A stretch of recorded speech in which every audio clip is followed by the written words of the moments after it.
দেখছেন ASR news. কলেজের দাবিতে বেলডাঙ্গা ব্লক 2 এ ডেপুটেশন দিলেন এলাকার ছাত্রছাত্রীরা। মঙ্গলবার বিকেল 3টের সময় বেলডাঙ্গা ব্লক 2 এর ছাত্রছাত্রীরা বিক্ষোভ দেখিয়ে কলেজের দাবিতে ডেপুটেশন জমা দিলেন ব্লক প্রশাসনের কাছে। মুর্শিদাবাদের শেষ প্রান্ত শক্তিপুর, এখানে কোনো কলেজ নেই। কলেজ যেতে গেলে নদিয়া কিংবা বর্ধমান যেতে হয়। অন্য জেলায় কলেজ সবার দ্বারা সম্ভব হয়ে ওঠে না, তাই কলেজের দাবিতে ডেপুটেশন, কিন্তু বিডিও না থাকায় জয়েন্ট বিডিওর কাছে জমা দিলেন। রেজিনগর থেকে সোমনাথ হালদারের রিপোর্ট, এএসআর নিউজ। এলাকার মধ্যে কোনো কলেজ নাই, ওই এখান থেকে ওই কলেজ যেতে গেলে 40 কিলোমিটার যেতে হয়। অনেকের মা তো যেতে দেয় না, মেয়ে আমরা অনেক দূর, সপ্তাহে যেতে দিলেও সপ্তাহে একদিন, তাছাড়া ভালোভাবে ক্লাসও করা যায় না। আমরা কলেজ চাই, এই শক্তিপুর এলাকায় কলেজ চাই। আমার নাম তসলিমা খাতুন।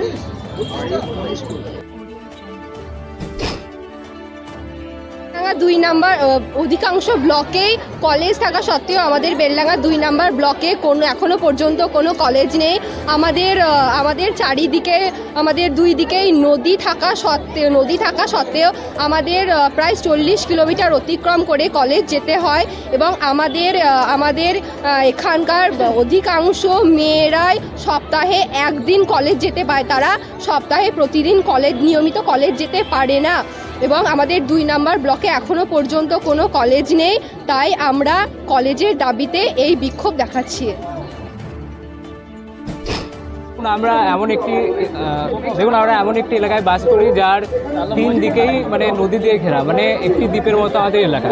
তো আমাদের এটি একটি ব্লক হওয়া সত্ত্বেও আমাদের এলাকায় মানে আমাদের এই ব্লকে কোনো কলেজ নেই। দেখা যায় যে প্রত্যেকটি ব্লকেই কমপক্ষে একটি হলে কলেজ থাকে, কিন্তু আমাদের ব্লকে একটিও কলেজ নেই। তাই আমাদের ব্লক থেকে যেসব ছেলেমেয়েরা ছাত্রছাত্রীরা উচ্চ মাধ্যমিক পাস করে বের হয়, তাদেরকে প্রায় 40 কিলোমিটার দূরে অন্যান্য জায়গায় কলেজে যেতে হয়। বিশেষ করে মেয়েদের ক্ষেত্রে হয় ব্যাপারটা কি, যারা একটু গরিব ঘরের মেয়ে বা সংখ্যালঘু ঘরের মেয়ে, তাদের পড়াশোনা ছাড়িয়ে দেওয়া হয়, কারণ তাদেরকে ট্রেন বাস করে অনেক জার্নি করে কলেজে যেতে হবে অনেক দূরে। তাই তারা কলেজ যেতে পারে না এবং তাদের স্বপ্ন থেকে যায়। আবার যারা দূরে কলেজে জার্নি করে তাদের আবার হয় তারা অনেক সন্ধ্যেবেলায় বাড়ি ফিরে বাবা চিন্তা করে, তাছাড়াও তাদের ক্লান্তি থাকে এবং তারা পড়াশোনা করতে পায় না। তাই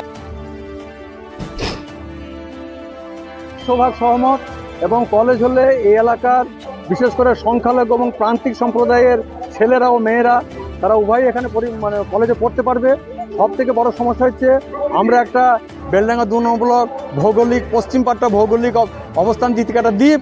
তো এখানকার ছেলেমেয়েরা পূর্ব বর্ধমান, নদিয়া এবং এই সমস্ত জেলাতে পড়তে যেতে হয়, এবং রামনগর ঘাট থেকে বহরমপুর পর্যন্ত যে 42 কিলোমিটার রাস্তা, এই রাস্তার মধ্যে কোনো কলেজ নাই, যার ফলে পড়া থেকে বঞ্চিত হয়। শুধু দুঃখের বিষয়, মেয়েরা যদিও বা 2-1টা কলেজে যায়, তারা দিনান্তে যখন ফেরে তারপর তাদের পক্ষে আর সম্ভব হয় না সারাদিন কলেজ করা। এবং ছেলেরা দেখা যায় যেই তার 12 ক্লাস পাস করে যায়, তারা কেরল থেকে আরম্ভ করে তারা পেটে দেয়, তার বাবারা বিভিন্ন জায়গাতে পাঠিয়ে দেয়, যার ফলে উচ্চশিক্ষার অভাবে এই এলাকার মানুষগণ, সেই সাথে অভিভাবকগণ অত্যন্তভাবে ধুঁকছে। এই বিষয়টা যাতে হাইলাইট হয় এবং এতে যাতে কলেজ হয় সেই ব্যাপারটা দেখবে। আমি